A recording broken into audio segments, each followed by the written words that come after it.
Welcome back to This Week in Esports and Gaming for the week of April 5th through April 11th. This episode is brought to you by Zoom. Thank you, Zoom, for sponsoring this episode. They do a lot of cool stuff within the esports and gaming space for sponsorship analytics and things like that. So I've covered a lot of their sponsorships as well. So if you want to check the link down in the description, that would help me out a lot. And let's dive into our first top three story. Rachel Valkyrae Hofstetter and Jack Courage Dunlop, they become co-owners of 100 Thieves. Both of the creators joined the organizations originally as content creators. Valkyrae in 2018 and Courage in 2019. In their announcement video, both Courage and Valkyrae talked about their journey from being content creators in 100 Thieves to making their way on into the esports scene with 100 Thieves and moving to LA and going content creation full time. So my thoughts here, I'm very excited and happy for Valkyrae and Courage. Both have experienced massive success on the YouTube platform as huge creators there, some of the biggest in regards to streaming as well. Valkyrae, she was one of the most watched female gaming influencers in Q1 of 2021, 12.2 million hours watched on YouTube. So that's incredible. To me, this is a big move for content creators in the gaming and esports space, as it shows that they can really progress beyond just being content creators and actually potentially helping in the business. With that said, they probably don't have that much of a share in the actual business. They're probably having a very small equity stake in the business, and they probably don't have much say in a lot of the business efforts, as that's not really their expertise. But I actually predict that other organizations will be using this as leverage to potentially get other content creators as well, whether it be just a tiny part of equity in that organization.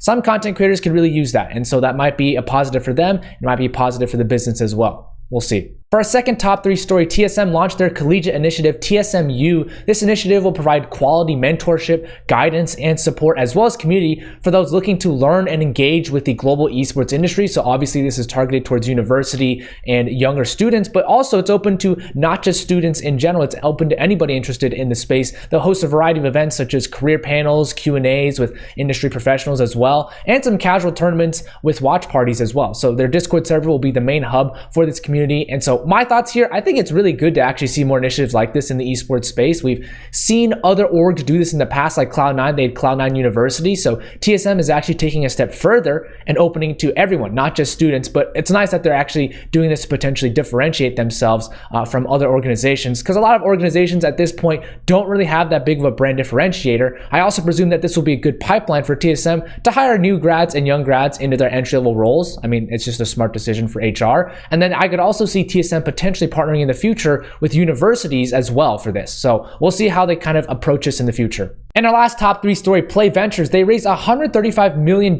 for investments into game studios. This is their second round towards the company's Play Venture Fund, which has so far invested into 24 game companies in 10 different countries. With that, they also announced that their first investment is going towards the Indian startup All-Star Games. GamesBeat reported last month that All-Star Games had raised $1.5 million to develop sports games on mobile. 2020 overall was just a record year for game investments. Play Ventures had a huge part in this. They had 14 total investments in 2020. So my thought, Play Ventures, they're led by many veterans in the space: Henrik Suronen, Hari Menenen, Felicia Ko, Anton Backman, Joachim Akrin, Jordan Bellamy, and Mikhail Katkov. I apologize if I butchered any of your names, but a lot of these folks have a lot of experience in the gaming and esports space, and this positions Play Ventures just to be a leader in the gaming space, along with Bitcraft Ventures and the Tencents of the world. Maybe not Tencent, they're huge, but either way, this already gives them a lot of leveraging power, and with them investing in studios like Mainframe, Mobile Premier League, and Red Hill Games, their portfolio already shows a good amount of diversity.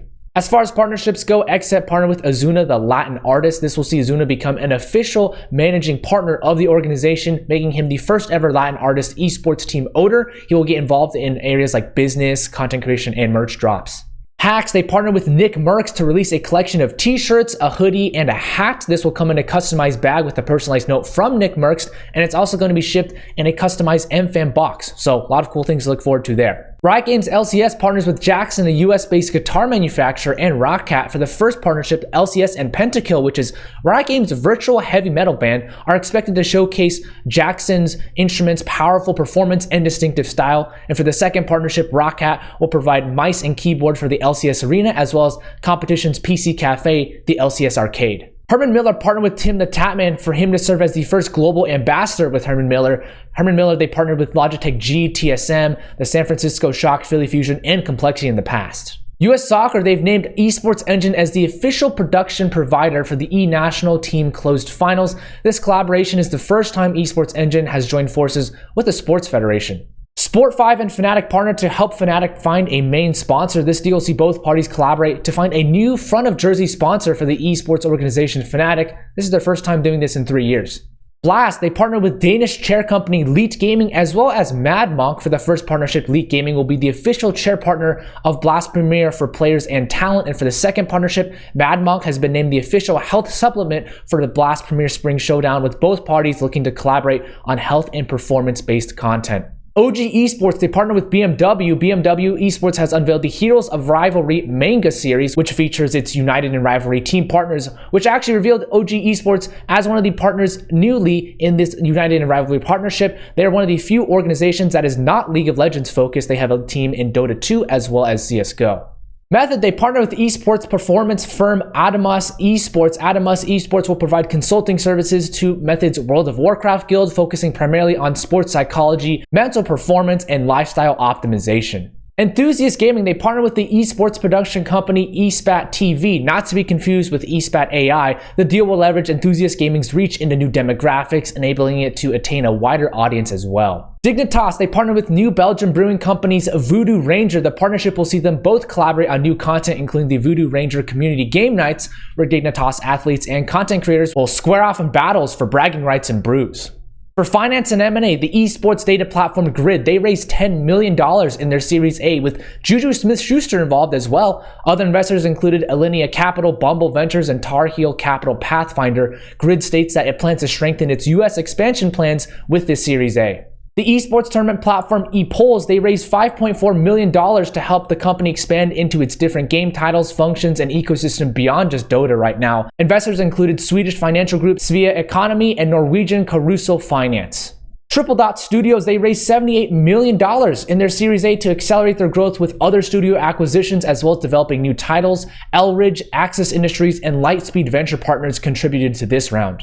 Astralis Group announced its intention to trade in the US market through a dual quotation on the OTCQX Best Market. The organization has applied to be publicly listed in the country due to its growing US investor interest in the Astralis Group. As far as workforce changes go, under Nickell, he joins United Talent Agency as a brand partnerships executive. He will focus on building innovative brand partnerships for the company's growing roster of esports athletes and content creators. He recently served as the head of global partnerships at Activision, where he oversaw collaborations for titles like Call of Duty, Tony Hawk, and Crash Bandicoot with brands like Pepsi, Sony, Comcast, Nvidia, Kellogg's, and Papa John's. Kevin Lin joins the board of KRAFTON, where he will provide a uniquely positioned perspective to understand the opportunities and challenges associated with a rapidly expanding IP like PUBG. Anika Grant joins Ubisoft as the Chief People Officer. This comes after last year's wave of scandals involving sexist and abusive behavior by numerous leaders throughout the company. Grant joins Ubisoft from her role as the Global HR Director for Dyson's Global Markets.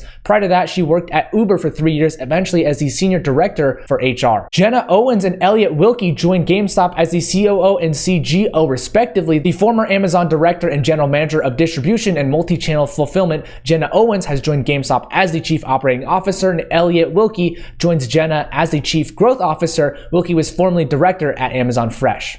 Marcos Waltenberg joins Xbox as the Director of Global Partnerships. He formerly served at Netflix as the Marketing Director and has spent time with Fox 20th Century and Fox in partnerships and marketing. And for new stuff, in-game spending in iPhones has increased 43% in 2020. The average in-game spending per active iPhone user in the US was $76.80 for the games in last year, compared to $53.80 in 2019, with puzzle games being the highest spending category with an average of $15.50 according to Sensor Tower. That's it for this week in esports. Credit to Esports Insider, the Esports Observer, Synopsis Esports, Games Industry Biz, and the orgs themselves for providing these images and press releases. If you want to give me a follow on Twitter at CoolMark482, I would really appreciate it. And otherwise, have a wonderful day. I'll see you next time.